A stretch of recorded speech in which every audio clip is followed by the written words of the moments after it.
Hello friends, आज हम लोग स्टार्ट कर रहे हैं general science biology series chapter number 17 biological classification मतलब जैविक वर्गीकरण। तो देखिए फ्रेंड्स, इम्पोर्टेंट टॉपिक है और थोड़ा सा ब्रॉड है, तो इसमें से हम लोगों ने सेलेक्टेड पॉइंट्स जो है मैंने आप लोगों के सामने यहाँ लिखे हैं जिन पर क्वेश्चन बनने की संभावना ज़्यादा है। तो चलिए टॉपिक स्टार्ट करते हैं हम लोग। हमारे पास टॉपिक है biological classification and the term classification is very important. Classification का मतलब क्या है? क्लासिफिकेशन को हिंदी में बोलते हैं वर्गीकरण। तो वर्गीकरण है क्या, पहले तो इसको समझिए। देखिए, जैसे एक बहुत छोटा सा एग्जाम्पल लेता हूँ। जैसे किसी क्लास में मान लीजिए 40 स्टूडेंट हैं, 40 स्टूडेंट हैं। उन 40 स्टूडेंट को हम लोग रोल नंबर असाइन करते हैं, और रोल नंबर असाइन करने का ज़्यादातर केस में जो बेसिस है वो रहता है उनके नाम का अल्फ़ाबेट। हम लोग अल्फ़ाबेटिकल ऑर्डर में उस क्लास के स्टूडेंट्स को रोल नंबर प्रोवाइड करते हैं। क्यों करते हैं? ताकि हमें स्टूडेंट को बिठाने में आसानी हो, उनसे किसी इन्फॉर्मेशन को कलेक्ट करने में आसानी हो, और अगर हमें कोई असाइनमेंट उनको देना है तो हमें उनको असाइनमेंट देने में आसानी हो। मतलब क्या हुआ कि हमने स्टूडेंट को एक सिस्टमेटिक बेसिस पर कैटेगराइज कर दिया। क्यों कर दिया? ताकि हम लोग इन्फॉर्मेशन को बड़े ही सुचारू रूप से उन तक पहुंचा सकें। अब हम लोग बात करते हैं अपने बायोलॉजिकल वर्ल्ड की, अपने जीव जगत की। जीव जगत का सीधा सा मतलब है जो भी सांस लेता है, जो भी रिप्रोडक्शन करता है, जो भी चलता है, जो भी मूवमेंट करता है, वो सब लिविंग ऑर्गेनिज्म है। हम लोग उसी के क्लासिफिकेशन की बात यहाँ पर कर रहे हैं।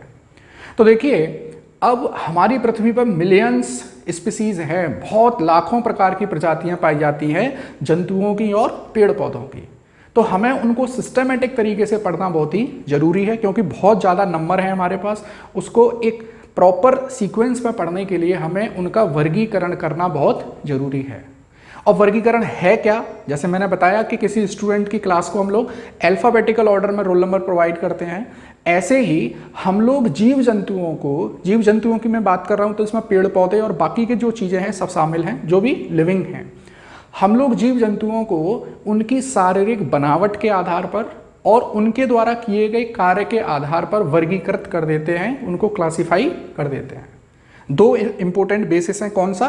पहला है शारीरिक बनावट के आधार पर, और दूसरा है उनके द्वारा किए गए कार्य के आधार पर। ये दो पॉइंट आप लोगों को याद रखने हैं समझ विकसित करने के लिए। क्वेश्चन कभी नहीं पूछा जाएगा कि वो दो बेसिस बताइए जिस पर क्लासिफाई किया गया है, कभी नहीं बनेगा। हमको अपना इस चैप्टर को समझने के लिए एक सीक्वेंस चाहिए, एक स्टोरी चाहिए, तो उसकी बेसिस पर मैं आप लोगों को ये सारे पॉइंट बता रहा हूँ। चलिए, तो हमारे पास देखिए वर्गीकरण था पहला टॉपिक, और उसमें पहला क्वेश्चन अराइज हो रहा था कि वर्गीकरण क्या है।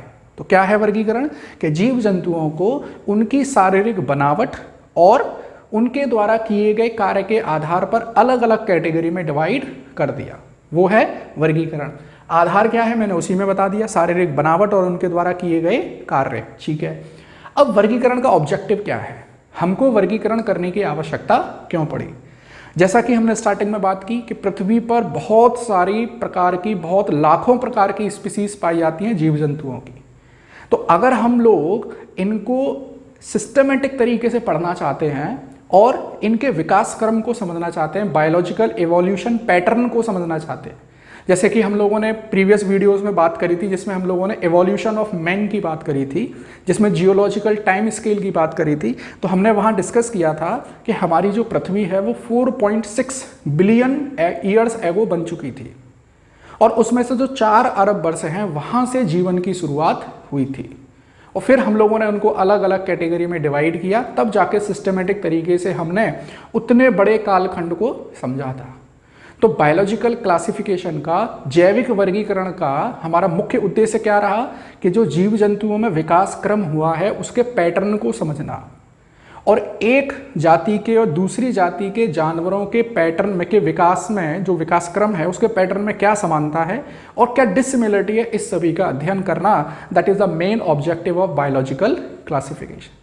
आई थिंक अब आप लोगों की समझ में आ गया होगा कि हमको वर्गीकरण क्या है, वर्गीकरण का आधार क्या है, और हमें वर्गीकृत करने की आवश्यकता क्यों पड़ी।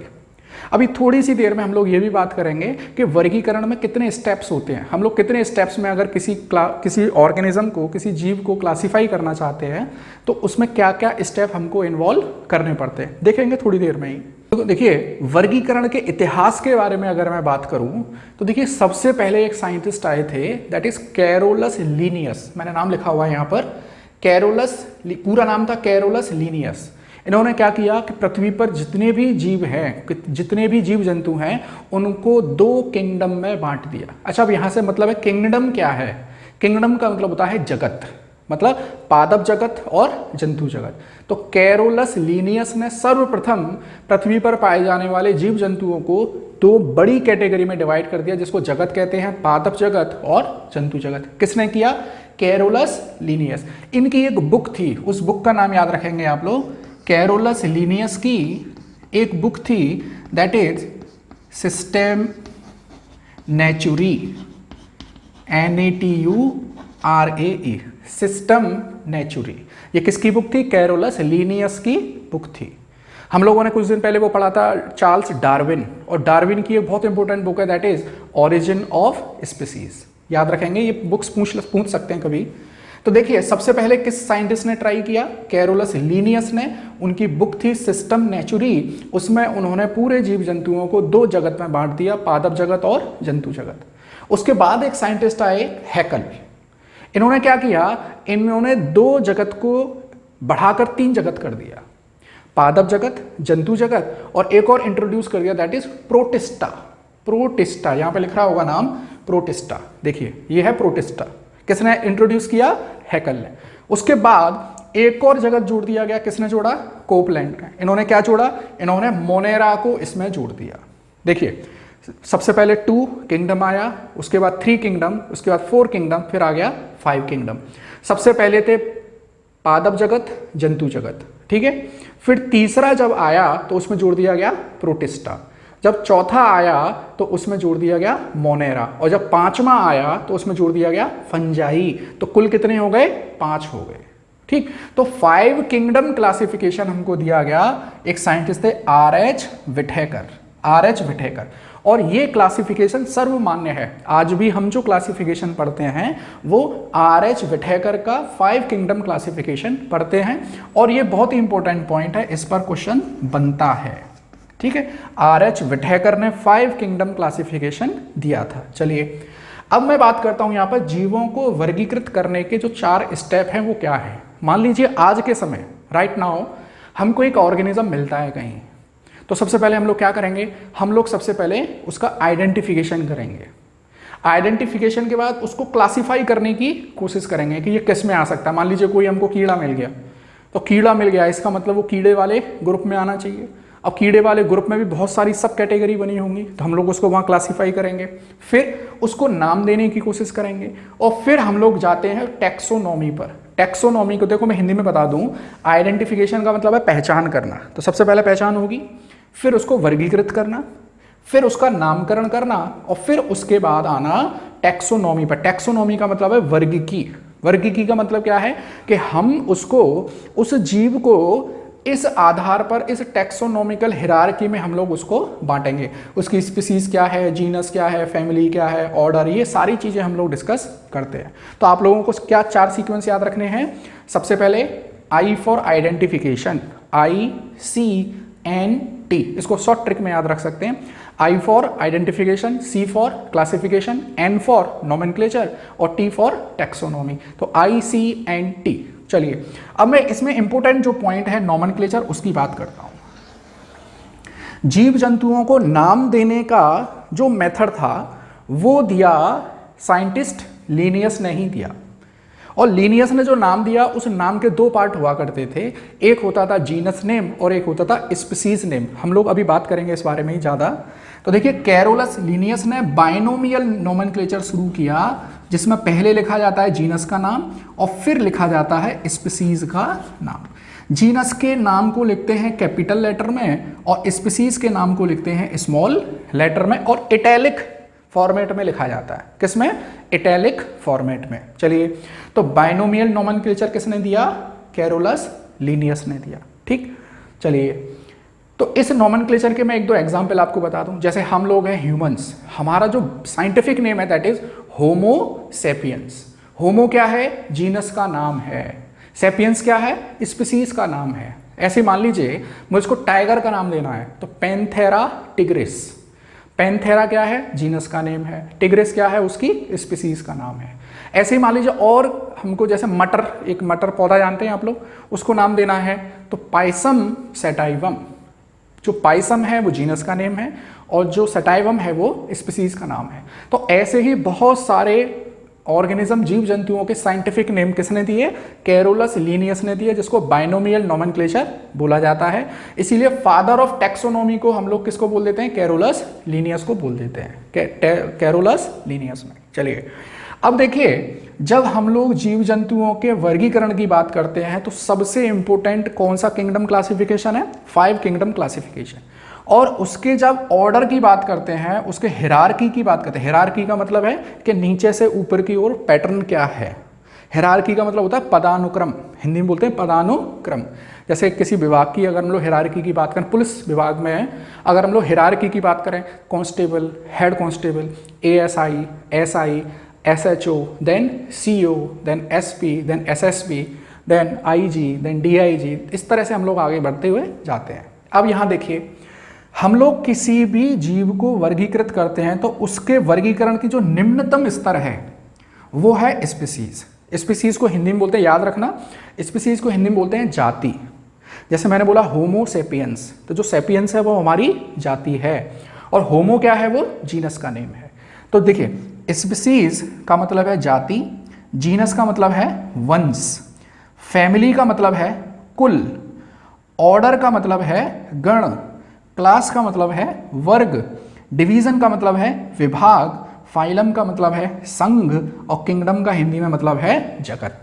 ठीक है, तो ये उच्चतम स्तर है और ये निम्नतम स्तर। अब क्वेश्चन कैसे बन जाएगा कि किसी भी वर्गीकरण में हिरार्की का ऑर्डर बताइए, तो आप लोग ऐसे याद रखेंगे, SGFOCD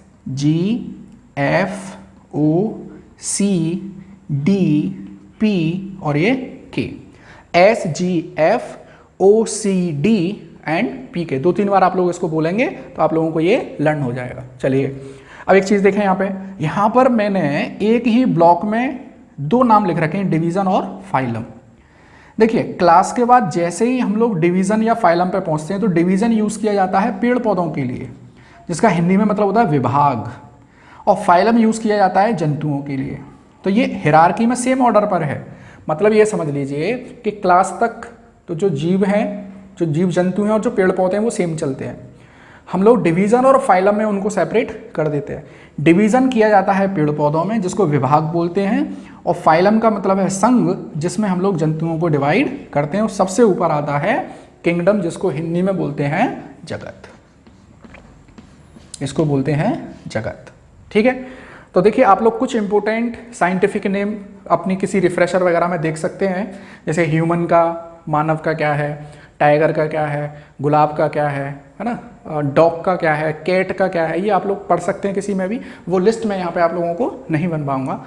अब हम लोग चलते हैं, नेक्स्ट टॉपिक है हमारा बहुत इंपॉर्टेंट, 5 किंगडम क्लासिफिकेशन। तो देखिए फ्रेंड्स, हम लोग स्टार्ट करते हैं 5 किंगडम क्लासिफिकेशन। मतलब जीव जंतुओं को हमने पृथ्वी पर जितने जीव जंतु थे उनको 5 जगत में बांट दिया। 5 किंगडम क्लासिफिकेशन किसने दिया था, एक साइंटिस्ट थे R.H. विटेकर। चलिए तो देखिए वो 5 किंगडम कौन कौन से हैं। सबसे पहला है मोनेरा, फिर आता है प्रोटिस्टा, फिर आता है फंजाई, फिर पढ़ते हैं प्लांटी, और फिर पढ़ते हैं एनिमेलियाई। ठीक है, हिंदी में देखो, मोनेरा, प्रोटिस्टा, कवक, पादप और जंतु। आज के इस वीडियो में हम लोग मोनेरा, प्रोटिस्टा और कवक को थोड़ा सा डिटेल में पढ़ेंगे, और बाकी का प्लांटी का एक सेपरेट वीडियो आएगा और एनिमल का एक सेपरेट वीडियो आएगा। ठीक है, तो बायोलॉजिकल क्लासिफिकेशन को हम लोग टोटल 3 वीडियो क्लासेस में कंप्लीट करेंगे। तो चलिए मैं स्टार्ट करता हूं। मोनेरा की क्या क्या कैरेक्टरिस्टिक है। देखिए, टॉपिक बहुत डिटेल में नहीं पढ़ना है, लेकिन कोई चीज़ छोड़नी भी नहीं है, तो उसी का ध्यान रखते हुए हम लोग जो मेन एग्जाम के पॉइंट ऑफ व्यू से जो इंपॉर्टेंट चीज़ें हैं उसी को मैंने यहाँ पर लिखा है। तो आप लोग बहुत ध्यान से इस चीज़ को देखिए। हम लोग बात करते हैं, देखिए मोनेरा की, सीधे से मतलब है मोनेरा, जहाँ भी नाम सुनाई दे जाए आपको तो मतलब प्रोकैरियोटिक है और यूनिसेलुलर है। प्रोकैरियोटिक का मतलब हम लोगों ने सेल के बारे में सबसे पहले हमने चैप्टर पहले पढ़ चुके हैं। सेल का मतलब दो प्रकार की, प्रोकैरियोटिक और यूकैरियोटिक।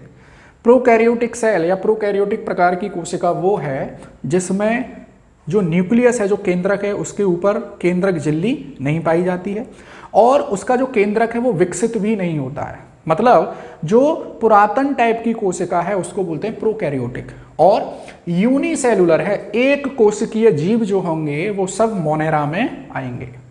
प्रोकैरियोटिक और यूनिसेलुलर टाइप के जो ऑर्गेनिज्म है वो सब किस में आएंगे? मोनेरा किंगडम में आएंगे। ठीक है, अब एक पॉइंट और देखिए, जब ये यूनिसेलुलर है तो इसका मतलब जो बाकी के जितने भी क्रियाकलाप हैं, जितने भी काम हैं किसी जीव के द्वारा किए जाने वाले, वो सब एक ही कोशिका के द्वारा होंगे।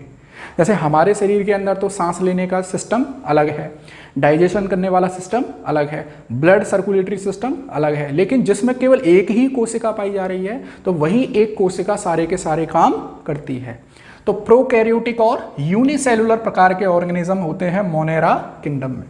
अब एक साइंटिस्ट आए थे हैकल। अच्छा देखिए, मोनेरा दिया किसने था? मोनेरा दिया था कोपलैंड ने, लेकिन हैकल ने इसको दो भागों में बांट दिया, आर्की बैक्टीरिया और यू बैक्टीरिया। आर्की जैसे आप लोगों ने टर्म सुना होगा आर्कियोलॉजी। आर्कियोलॉजिकल मतलब जो पुरातन जो साइट होती हैं, स्थल होते हैं, उनकी जो स्टडी की जाती है उसको बोलते हैं आर्कियोलॉजी। तो वहां से हमने आर्की वर्ड यूज किया। आर्की बैक्टीरिया मतलब जो पुराने बैक्टीरिया हैं, जो आद्य प्रकार के बैक्टीरिया हैं, जो बहुत पुराने जीवन जब प्रारंभ हुआ होगा उस समय के जो बैक्टीरिया है, हमने उसको बोला है आर्की बैक्टीरिया। और मॉडर्न डे बैक्टीरिया को हमने बोला है यू बैक्टीरिया। यू का मतलब होता है ट्रू, ठीक, तो ट्रू बैक्टीरिया या हम इसको बोलते हैं मॉडर्न डे बैक्टीरिया।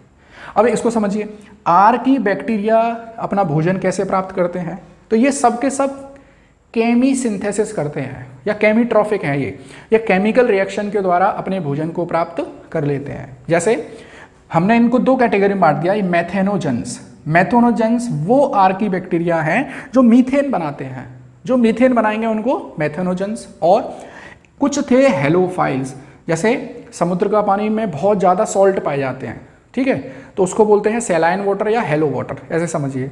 तो ऐसे बैक्टीरिया जो बहुत ज़्यादा नमकीन पानी में रह सकते हैं उनको बोलते हैं हेलोफाइल्स।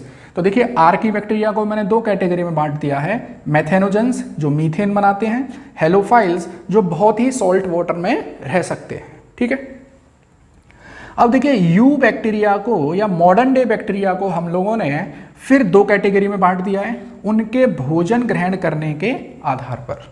ठीक है, स्वपोषी या परपोषी। स्वपोषी वो हैं जो अपना खाना स्वयं बना लेते हैं, परपोषी वो हैं जो अपने खाने के लिए दूसरे के ऊपर निर्भर रहते हैं। अब देखिए, स्वपोषी में मैंने एक एग्जाम्पल लिखा है यहाँ पर, ब्लू ग्रीन एल्गी, नील हरित शैवाल। अच्छा, अब एक पॉइंट और याद रखना, ये जो एल्गी है वो बेसिकली है किसका? वो प्रोटिस्टा का भाग है। प्रोटिस्टा में हम लोग सारे के सारे एल्गी शैवाल के बारे में पढ़ते हैं, लेकिन हमने ब्लू ग्रीन एल्गी को यहाँ पर रखा हुआ है क्योंकि ये ब्लू ग्रीन एल्गी प्रकार का जो बैक्टीरिया है उसमें एल्गी जैसे गुण हैं, लेकिन वो प्रोकैरियोटिक है और यूनिसेलुलर है। हमारे जो क्लासिफिकेशन का मेन क्राइटेरिया है वो क्या है? प्रोकैरियोटिक प्रकार की कोशिका और एक कोशिकीय जीव है, इसीलिए हमने ब्लू ग्रीन एल्गी को इसमें रखा। अच्छा, ब्लू ग्रीन का एक और नाम है जिसको बोलते हैं साइनोबैक्टीरिया। साइनोबैक्टीरिया, ठीक है। अच्छा, ब्लू ग्रीन एल्गी, इसमें कुछ एग्जाम्पल आते हैं, जैसे एनाबीना। एनाबीना एक बैक्टीरिया है, एनाबीना और नॉस्टॉक। आप लोग ध्यान से देखेंगे, एनाबीना और नॉस्टॉक। अच्छा, ये जो साइनोबैक्टीरिया, ब्लू ग्रीन एल्गी या एनाबीना या नॉस्टॉक की मैं जो बात कर रहा हूँ, ये सब नाइट्रोजीनस बैक्टीरिया हैं। मतलब जो दलहन वर्ग के पौधे होते हैं उनकी जड़ों में पाए जाते हैं ये, और वहाँ पर नाइट्रिफिकेशन प्रोसेस को करते हैं। नाइट्रिफिकेशन प्रोसेस में क्या है कि जो वायुमंडल की नाइट्रोजन है या अमोनिया है या नाइट्रेट है, उनको अमोनिया को और वायुमंडलीय नाइट्रोजन को नाइट्रेट में बदलने का काम करते हैं। ठीक है, अब हम लोग आते हैं परपोषी जीवाणु में। तो परपोषी जीवाणु में वो सब जीवाणु हैं इनको छोड़कर, कुछ नाम मैं बताऊंगा आप लोगों को। जैसे यहाँ पे लिखे मैंने, एसिटोबैक्टर एसिटी जो सिरका बनाने के काम आता है, क्लोस्ट्रीडियम बोटुलिनिज्म हमारे खाने में जो दुर्गंध पैदा होती है, हम लोग किसी खाने को, जैसे हम लोग गर्मी में देखते हैं ना, सब्जी हमारी खराब हो गई है ना, तो वो सब्जी खराब होने का कारण क्या है? क्लोस्ट्रीडियम बोटुलिनिज्म।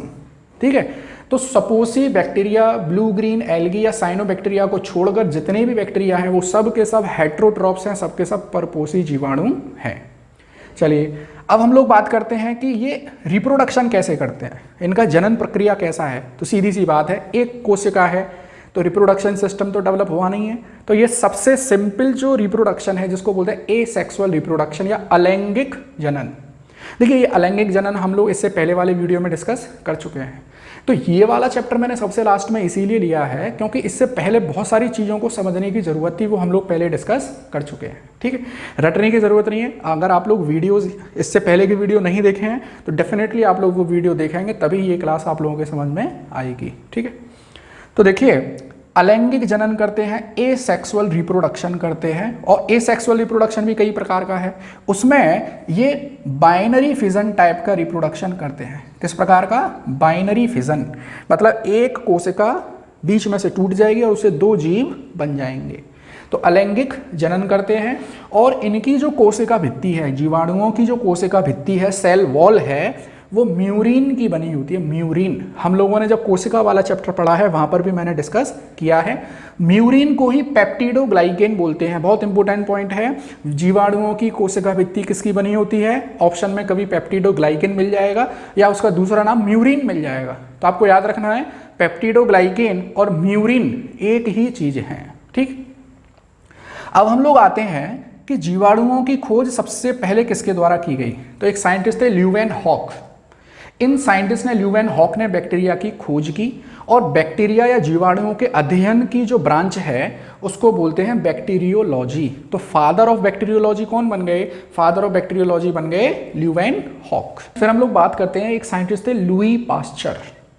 इन लुई पास्चर साइंटिस्ट ने रेबीज का एक इंजेक्शन बनाया। रेबीज क्या है? कुत्ते काटने से जो बीमारी होती है उसको बोलते हैं रेबीज। और यहां पर बहुत सारा कंफ्यूजन है। कुछ लोग लुईस पास्चर को फादर ऑफ बैक्टीरियोलॉजी बोलते हैं, लेकिन सही पॉइंट ये है कि Leeuwenhoek is the father of bacteriology. इस पर क्वेश्चन बन चुका है, इसीलिए आप लोग इसको अच्छे से याद रखेंगे। अब ये लुई पास्चर ने एक मेथड निकाला दूध को खराब होने से बचाने के लिए। अच्छा, आप लोगों ने अमूल के दूध का पैकेट खरीदा होगा, उस पर लिखा रहता है पाश्चीकृत मिल्क, पॉस्चराइज्ड मिल्क। तो ये प्रोसेस क्या है उसको समझिए। देखिए लुई पास्चर जो साइंटिस्ट थे उन्होंने दो मेथड निकाले दूध को सड़ने से या खराब होने से बचाने के लिए। दो मेथड थे जिसको बोलते हैं लुई पास्चराइजेशन। उसके दो तरीके थे, एक था लो टेम्परेचर होल्डिंग मेथड, एक था हाई टेम्परेचर होल्डिंग मेथड। मैं सीधे से बात करता हूं, क्या प्रोसीजर थी वो आप लोग समझ जाएंगे। देखो, यदि हम लोग दूध को 63 डिग्री सेल्सियस पर 30 मिनट के लिए गर्म करते हैं, याद रखना है 63 डिग्री सेल्सियस पर 30 मिनट के लिए गर्म करते हैं और फिर उसको एकदम से ठंडा करते हैं, तो वो दूध लंबे समय तक खराब नहीं होगा। ये था low temperature. High temperature method क्या था कि 77 डिग्री सेल्सियस पर 15 मिनट तक गर्म करिए और फिर उसको एकदम से ठंडा कर दीजिए, ये दूध लंबे समय तक खराब नहीं होगा। इसको बोलते हैं पास्चराइज्ड मिल्क। चलिए, कुछ इंपॉर्टेंट बैक्टीरिया मैंने पहले ही आप लोगों के सामने लिखे हुए हैं, जैसे एसिटोबैक्टर एसिटी सिरका बनाने के काम आता है। क्लोस्ट्रीडियम बोटुलिनिज्म ये फूड पॉइजनिंग करता है। नाइट्रोसोमोनास और एजोटोबैक्टीरिया ये वो बैक्टीरिया हैं जो नाइट्रिफिकेशन में हेल्प करते हैं। चलिए, तो ये कंप्लीट हो गया आपका मोनेरा। अच्छा, एक चीज़ और बता दूं आपको यहाँ कि मोनेरा में बेसिकली हम लोग बैक्टीरिया के बारे में पढ़ते हैं। बहुत प्रकार के बैक्टीरिया हैं, कोई कॉमा शेप्ड बैक्टीरिया है, कोई फिलामेंटस टाइप का बैक्टीरिया है, तो उसके बेसिस पे अलग अलग नाम दिए गए हैं। उतना डिटेल हम लोगों को यहाँ पर नहीं पढ़ना है। ठीक, जो बैक्टीरिया के द्वारा डिजीज़ है वो हम लोग एक सेपरेट चैप्टर में पढ़ेंगे, जिसमें हम लोग पढ़ेंगे सेवरल ह्यूमन डिजीजेस, है ना, वो अलग चैप्टर है एक। अब यहाँ पर आते हैं हम लोग second kingdom, that is protista. तो प्रोटिस्टा किंगडम दिया किसने था उसको समझिए। प्रोटिस्टा किंगडम दिया था आपके हैकल ने। प्रोटिस्टा किंगडम में हम लोग बेसिकली शैवाल के बारे में बात करते हैं, हम लोग एल्गी के बारे में बात करते हैं।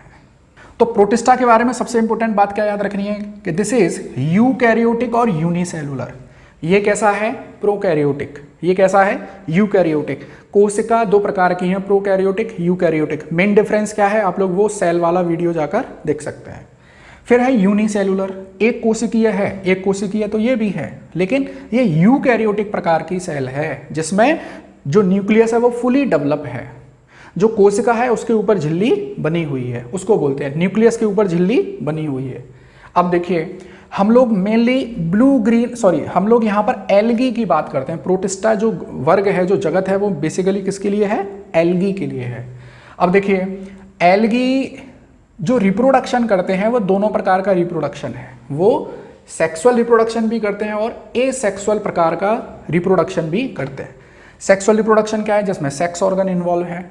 एसेक्सुअल क्या है? जिसमें कोई सेक्स ऑर्गन इन्वॉल्व नहीं होते हैं। इस प्रकार अच्छा एल्गी कौन सा एसेक्सुअल रिप्रोडक्शन करते हैं? Spore formation.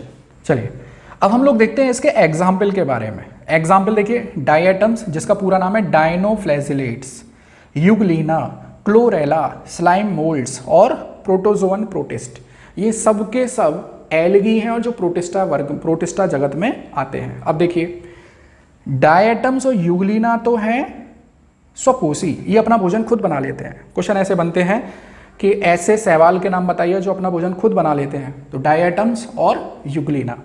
अच्छा इनमें क्लोरोफिल नहीं पाया जाता है, क्लोरोफिल तो पाया जाएगा प्लांट के अंदर। इनमें क्लोरोफिल जैसी एक स्ट्रक्चर पाई जाती है जिसको बोलते हैं थाइलेकॉइड्स। यहाँ पर क्वेश्चन बनता है कि शैवाल स्वपोषी है लेकिन उनमें क्लोरोफिल नहीं पाया जाता है, तो क्लोरोफिल के स्थान पे क्या पाया जाता है? थाइलेकॉइड्स। क्या पाया जाता है? थाइलेकॉइड्स। चलिए अब हम लोग बात करें क्लोरेला के ऊपर। ये बहुत इंपॉर्टेंट एल्गी है क्लोरेला, और क्लोरेला एक मल्टीपर्पस एल्गी है। इसको स्पेसक्राफ्ट में जो अंतरिक्ष यात्री जाते हैं वो क्लोरेला को वहाँ पर उगाते हैं, पैदा करते हैं, क्योंकि क्लोरेला जो है वहाँ पर फूड सप्लाई भी प्रोवाइड करता है प्लस ऑक्सीजन सप्लाई भी प्रोवाइड करता है, तो क्लोरेला बहुत इंपॉर्टेंट है। अच्छा यहाँ पे ये जो यूग्लिना है ये भी बहुत इंपॉर्टेंट है। Euglena is the connecting link between plant and animal, ऐसे समझिए, क्योंकि इसमें देखो क्लोरोफिल भी पाया जा रहा है और प्लस प्रोटिस्टा जगत में भी आ रहा है, तो Euglena is the connecting link between plant and animal. Chlorella is very much important for space craft. चलिए स्लाइम मोल्ड्स के बारे में आप लोग जानते ही हैं। अब है प्रोटोजोअन प्रोटिस्ट। आगे चल के हम लोग देखेंगे कि जो प्रोटोजोआ है वो एनिमेलिया जगत में आता है। प्रोटोजोआ जिसमें अमीवा, प्लाज्मोडियम, लेशमेनिया, पैरामीशियम, उनके बारे में बात करते हैं, लेकिन उनकी कुछ प्रॉपर्टी यहाँ प्रोटिस्टा वर्ग में भी शामिल होती है क्योंकि यूकैरियोटिक है और यूनिसेलुलर है। तो प्रोटोजोअन प्रोटिस्टा में आ गया अमीवा और पैरामीशियम। ये दोनों प्रकार के हैं, स्वपोषी भी हैं और परपोषी भी हैं। स्वपोषी क्यों होंगे? क्योंकि इनके अंदर थाइलेकॉइड्स पाया जा रहा है। जिनके अंदर नहीं पाया जा रहा है उनको क्या बोलेंगे? परपोषी बोलेंगे। अब बहुत इंपॉर्टेंट पॉइंट जिस पर क्वेश्चन तो बनना निश्चित है कि study of algae is known as, that is phycology. Study of algae is known as phycology. ठीक है, अब हम लोग आते हैं तीसरे जगत पे, दैट इज फंजाई। फंजाई को बोलते हैं कवक। कवक आप लोगों ने देखा होगा बारिश के समय पे गोबर ओबर के ऊपर जो एक कुकुरमुत्ता टाइप से उगे आता है, वो एक प्रकार का कवक है। चलिए फंजाई क्या है? देखिए यूकैरियोटिक है और मल्टी सेलुलर है। बहुत इंपॉर्टेंट पॉइंट देखिए, ये मैंने कॉन्ट्रास्टिंग पॉइंट्स यहाँ पर इसीलिए लिखे हैं ताकि कन्फ्यूजन ना हो। आप लोग कोई रिफ्रेशर कोई और बुक वगैरह देखते हैं तो सारी चीज़ें वहाँ पर कन्फ्यूज हैं, पैराग्राफ में है। यहाँ पर मैंने सारे पॉइंट क्लियर करके आप लोगों को बताए हैं। देखिए ये है यूकैरियोटिक यूनिसेलुलर और ये है यूकैरियोटिक तो है लेकिन मल्टी सेलुलर है। अब क्वेश्चन बन जाएगा कि यूकैरियोटिक प्रकार की कोशिका कहाँ से शुरू होती है? तो साहब प्रोटिस्टा से शुरू होती है। ठीक, यूकैरियोटिक प्रकार की कोशिका मल्टी सेलुलर कहाँ से शुरू होती है? फंजाई से शुरू होती है। क्वेश्चन आप लोगों के सामने सीधे सीधे समझ में आ रहे होंगे। चलिए अगर हम लोग रिप्रोडक्शन की बात करें तो देखो सेक्सुअल रिप्रोडक्शन और एसेक्सुअल रिप्रोडक्शन। एसेक्सुअल रिप्रोडक्शन होता है स्पोर के द्वारा। जो राइजोपस आप लोगों ने एग्जाम्पल लास्ट वीडियो में देखा होगा, राइजोपस जो ब्रेड के ऊपर काला काला सा जम जाता है उसको बोलते हैं राइजोपस। ठीक है, अच्छा एक चीज़ और याद रखना, ये जो फंजाई है इसके द्वारा जो रोग होते हैं वो बड़े क्रिटिकल होते हैं। एक बार को बैक्टीरियल डिजीज को ट्रीट करना आसान है लेकिन फंजाई के इन्फेक्शन को ट्रीट करना थोड़ा सा मुश्किल है। चलिए अब हम लोग आते हैं कि सभी के सभी परपोषी हैं, मतलब इनमें क्लोरोफिल नहीं पाया जाएगा। जिसमें क्लोरोफिल पाया जाएगा केवल वही फोटोसिंथेसिस कर सकता है। तो फंजाई जितने भी प्रकार के कवक हैं वो सबके सब कैसे हैं? परपोषी हैं। और इनकी कोशिका भित्ति में क्या पाया जाता है भाई? काइटिन पाया जाता है। आप लोग देख रहे हैं बैक्टीरिया की कोशिका भित्ति में क्या पाया जा रहा है? पेप्टिडोग्लाइकेन या म्यूरिन। इनकी कोशिका भित्ति में क्या पाया जा रहा है? काइटिन। इंपोर्टेंट है, बनता है क्वेश्चन। फिर देखिए ये जो फंजाई हैं ये मृतोपजीवी भी हैं, सेप्रोफाइट्स भी हैं, सड़ी गली चीज़ों पर उगाते हैं, और ये पैरासाइट भी हैं जो दूसरे के ऊपर निर्भर रहते हैं। पैरासाइट दूसरे से फूड ऑब्टेन करते हैं और उसको नुकसान नहीं पहुंचाते हैं। परजीवी, इसका एक एग्जाम्पल है पक्सीनिया। क्या एग्जाम्पल है इसका? पक्सीनिया। और एक बहुत इंपॉर्टेंट फंजाई है that is known as penicillin. आप लोग पेनिसिलिन का नाम सुनते ही जान जाते होंगे। फर्स्ट डिस्कवर्ड एंटीबायोटिक जो थी वो भी पेनिसिलिन थी। तो जो कवक था पेनिसिलियम नोटेटम, उससे निकाला गया था। अलेक्जेंडर फ्लेमिंग साइंटिस्ट थे, उन्होंने पेनिसिलियम नोटेटम से पेनिसिलिन को एक्सट्रैक्ट किया जो कि फर्स्ट डिस्कवर्ड एंटीबायोटिक थी। फिर हम लोग बात करेंगे कि फंजाई में एक बहुत इंपॉर्टेंट क्वेश्चन और बनता है दैट इज म्यूचुअलिज्म। अब ये म्यूचुअलिज्म क्या है?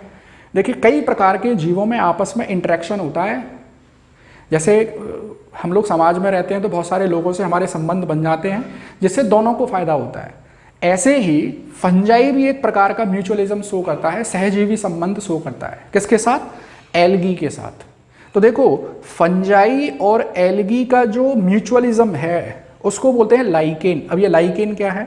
आपने देखा होगा कि पहाड़ पर बारिश के बाद में हरी हरी सी घास उगाती है, काई उग जाती है, उसको बोलते हैं लाइकेन। लाइकेन। अगर आप लोग थोड़ा सा केमिस्ट्री जानते हैं तो जो लिटमस पेपर बनता है वो इसी लाइकेन से ही एक्सट्रैक्ट किया जाता है, लाइकेन से। तो ये था इंपॉर्टेंट पॉइंट कि म्यूचुअलिज्म पाई जाती है फंजाई में। कौन सी म्यूचुअलिज्म? जिसका नाम क्या है? लाइकेन। फंजाई और एल्गी के बीच में जो म्यूचुअलिज्म रिलेशन है उसको बोलते हैं लाइकेन। ऐसे ही एक पॉइंट और याद रखना कि फंजाई और टेरिडोफाइटा जो प्लांट्स होते हैं उनके बीच में भी एक पाया जाता है संबंध। उसको हम लोग डिस्कस करेंगे जब प्लांट वाला हम लोग ये वाला चैप्टर डिस्कस करेंगे, प्लांट वाला। तो अभी के लिए देखो आप लोग, ये सारे के सारे इंपॉर्टेंट क्वेश्चन है, कोई भी चीज़ आप लोग यहाँ से छोड़ नहीं सकते और इससे ज़्यादा पढ़ने की भी आप लोगों को आवश्यकता नहीं है। तो ये पॉइंट तो आपको एटलीस्ट पढ़ने हैं और इससे ज़्यादा पढ़ने की आप लोगों को आवश्यकता नहीं है। ठीक है? कि study of fungi is known as, देखो study of algae is known as phycology, study of fungi is known as mycology. बहुत important question, most important question. Algae की स्टडी को बोलते हैं फाइकोलॉजी, फंजाई की स्टडी को बोलते हैं माइकोलॉजी। ऐसे याद रखना, FM जानती हैं, रेडियो वगैरह पे सुनते हैं FM। तो फंगस की स्टडी को क्या बोलते हैं? माइकोलॉजी। एल्गी की स्टडी को क्या बोलते हैं? फाइकोलॉजी। ठीक है? तो देखिए फ्रेंड्स, ये था पूरा बायोलॉजिकल क्लासिफिकेशन और नेक्स्ट वीडियो में हम लोग बात करेंगे प्लांट की और उससे नेक्स्ट वीडियो में बात करेंगे एनिमलिया की। तो वीडियो को अच्छे से देखिए, नोट्स बनाइए और वीडियो अगर पसंद आ रहा है आप लोगों को तो लाइक और शेयर करिए और चैनल को सब्सक्राइब कर लीजिए ताकि आप लोगों को ये सारे वीडियो एक सिस्टमेटिक तरीके से मिल सकें। ठीक, थैंक यू।